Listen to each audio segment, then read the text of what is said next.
Good day mga kabalen! For today's video, ituturo ko sa inyo kung paano ba natin ma-unlock ang ating virtual account sa Pag-ibig. Yes, tama po kayo. Kasi 'di ba minsan sa mga attempts natin sa let's say wrong pin or kahit ano pa na nakalimutan na.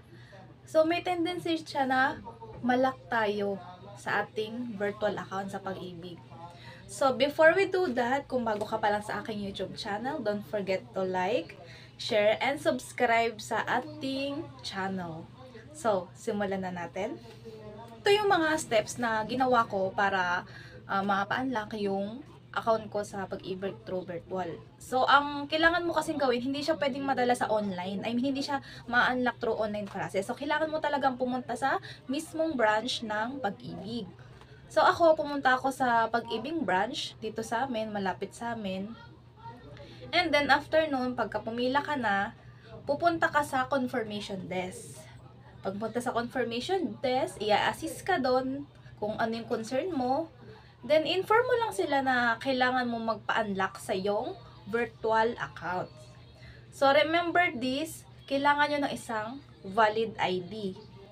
Kasi hindi ka nila bibigyan ng form kay need yun for attachment.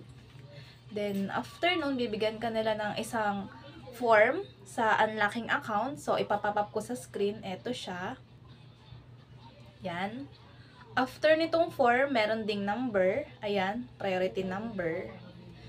So, ang gagawin nyo lang is, fill out nyo yung form. After ma-fill out yung form, wait nyo lang yung number nyo na matawag. So, dito kasi sa atin, coordinator is, i-coordinate natin kung ano ba yung mga kailangan natin gawin para ma-unlock yung ating account.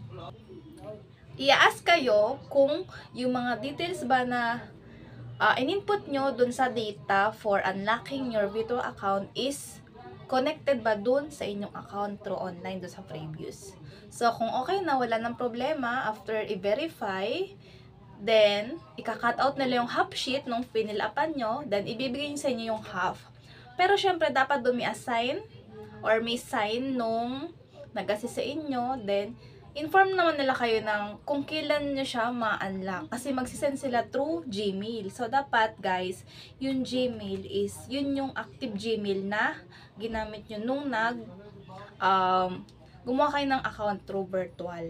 So, after that, bibigay nila yung parang claims tab or yung half papel na yon. So, sabi doon, it takes 2 to 3 days para maka-receive ng email. Papakita ko sa yung susunod kasi ako, waiting pa ako. Yun. Then, ang sabi kasi doon, kumbaga, first time login. Ko kayo sa part 2 ng ating video kung ano ba yung nangyari sa account ko, na-unlock ba siya, okay ba siya. So, yun lang. Sana nakatulong sa inyo. And kung nagustuhan nyo ang itong video na to, please don't forget to like, share, and subscribe para mas dumami pa tayong mas matulungan. So, kung umabot ka hanggang dito sa video na to, maraming salamat. Yun lang. Bye-bye!